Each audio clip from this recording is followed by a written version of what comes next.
Penyerang utama Liga Jerman gabung Timnas Indonesia, PSSI pastikan buk dari Belanda. PSSI beralih melirik pemain utama Liga Jerman bernama Philipp Tietz. Tadinya oleh Romanya dari Belanda diharapkan PSSI dapat bergabung Timnas Indonesia memperkuat kualifikasi Piala Dunia. PSSI berusaha mendapatkan Philipp Tietz dapat bergabung Timnas Indonesia memperkuat persiapan pertandingan Piala Dunia. Timnas Indonesia masih kekurangan skuad memperkuat penyerangan. Philipp Tietz bermain di Bundesliga Jerman klub FC Augsburg.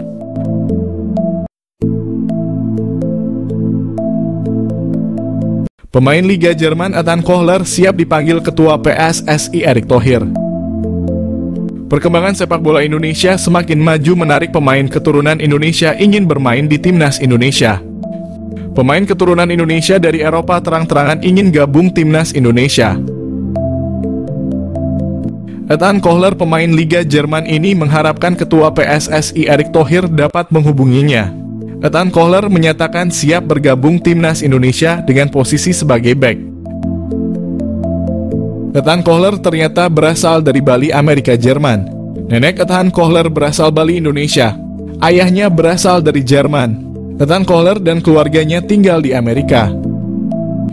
Saat ini Ethan Kohler tergabung dalam klub Werder Bremen U19 Liga Jerman.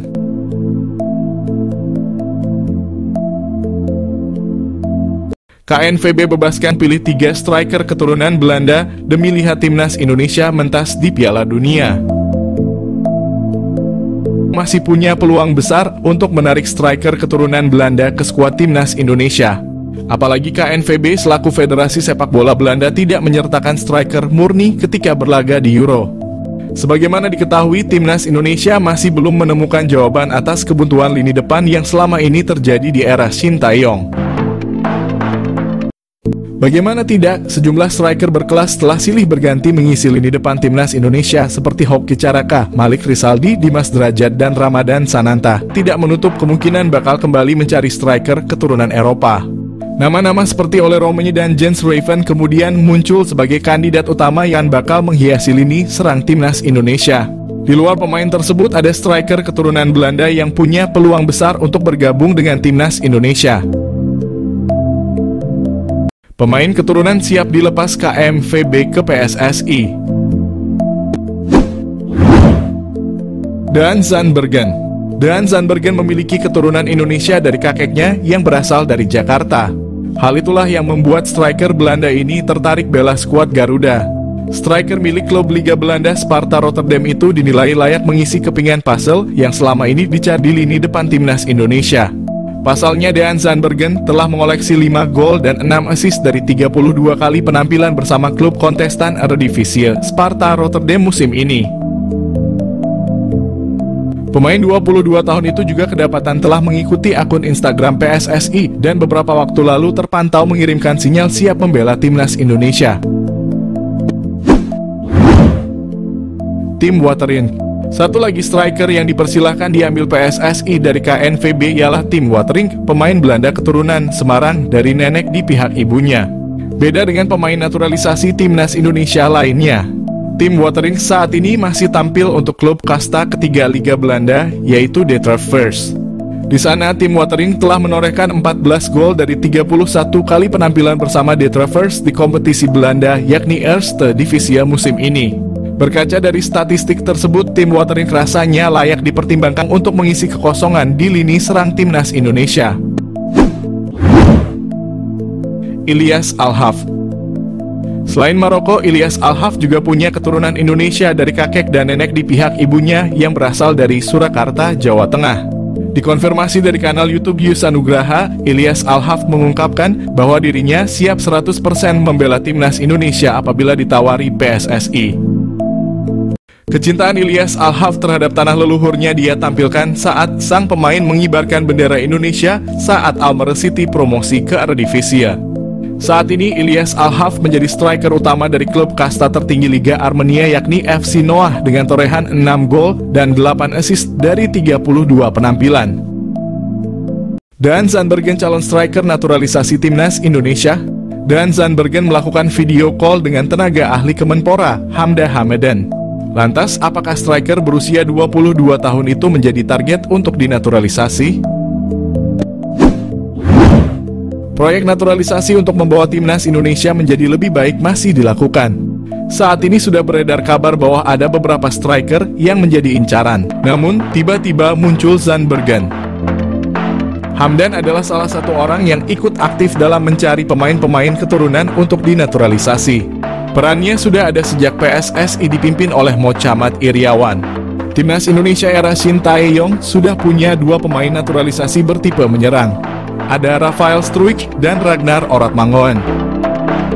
Munculnya sosok pemain bernama Dean Zandbergen kembali menjadi sorotan publik Indonesia.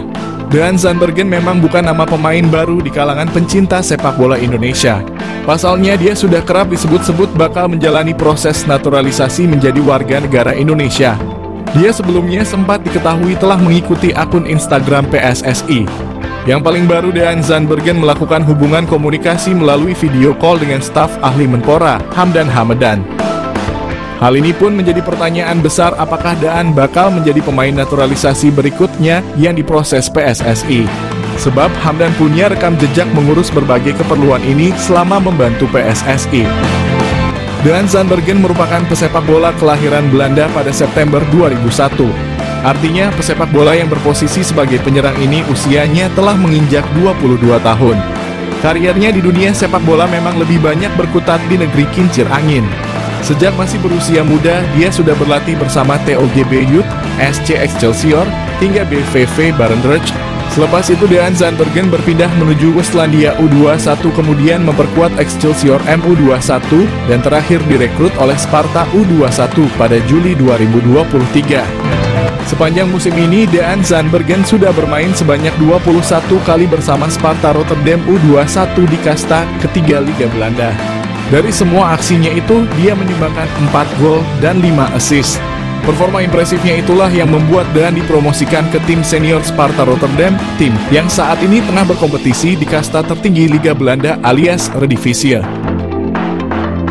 Meskipun demikian, sejauh ini belum diketahui secara pasti dari mana garis keturunan Indonesia diperoleh pemain berusia 22 tahun tersebut. Patrick Kluivert dan beban berat melatih timnas Indonesia. Setiap pertemuan pasti ada perpisahan. Perpisahan Shin Tae-yong memang masih menyisakan air mata kesedihan bagi sebagian besar pecinta sepak bola Indonesia. PSSI telah resmi mengumumkan sang pelatih anyar untuk timnas Indonesia, yakni Patrick Kluivert. Alih-alih dipuja sebagai legenda, pria Belanda tersebut malah mendapat banyak cacian. Lantas, apakah tidak ada sisi bagusnya dari seorang Patrick Kluivert? Patrick Kluivert menjadi gula-gula beberapa media ketika sejak Tuan Fabrizio Romano sudah bertitah bahwa mantan striker Barcelona itu akan menangani timnas Indonesia. Harum Kluivert sebagai pemain bintang di eranya tak bisa dipungkiri. Bayangkan timnas Indonesia dilatih oleh sosok pemain yang pernah meraih gelar UCL, Piala UEFA, La Liga, hingga top skor Euro 2000. Ketika terjun di dunia kepelatihan, Kluivert pun mengawalinya dengan baik. Ia mengawali karier manajerial sebagai asisten Louis van Gaal di AZ Alkmaar. Saat itu ia ditugasi melatih para penyerang AZ. Salah satu buah didikan Kluivert adalah mencuatnya striker bernama Mounir El Hamdawi yang sukses sebagai top skor Eredivisie. AZ musim itu juga sukses diantarkan Van Gaal dan Kluivert keluar sebagai juara Eredivisie. Saat pertama kali menjadi pelatih kepala di Jong Twente, ia juga sempat meraih gelar juara Piala Liga Nasional Cadangan Belanda. Begitupun ketika ia didapuk menjadi asisten Van Gaal di timnas Belanda. Kolaborasi senior-junior itu berhasil mengantarkan De Oranje ke Piala Dunia 2014 dengan rekor tak terkalahkan selama fase kualifikasi, lalu keluar sebagai juara 3. Selain pencapaiannya di Belanda, Kluivert juga menciptakan sejarah di negeri Curaçao. 2015 ia sempat mendapat tugas maha berat dan cenderung mustahil dari timnas Curaçao, yakni lolos ke Piala Dunia 2018.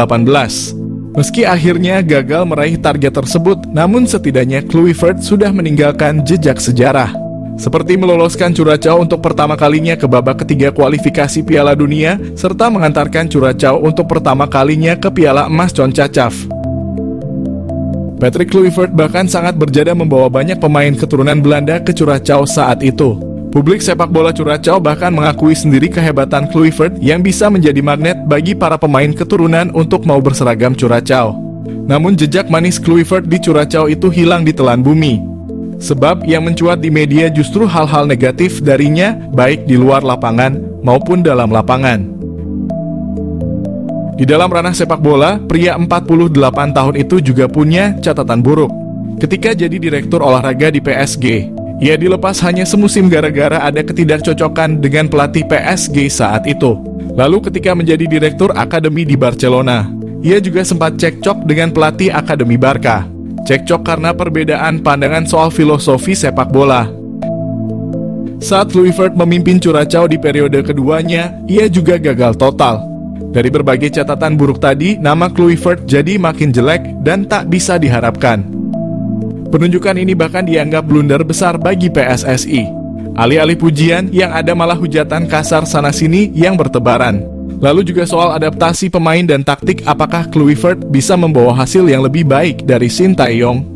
Ini adalah sebuah resiko besar yang harus ditanggung, baik oleh PSSI maupun Kluivert itu sendiri.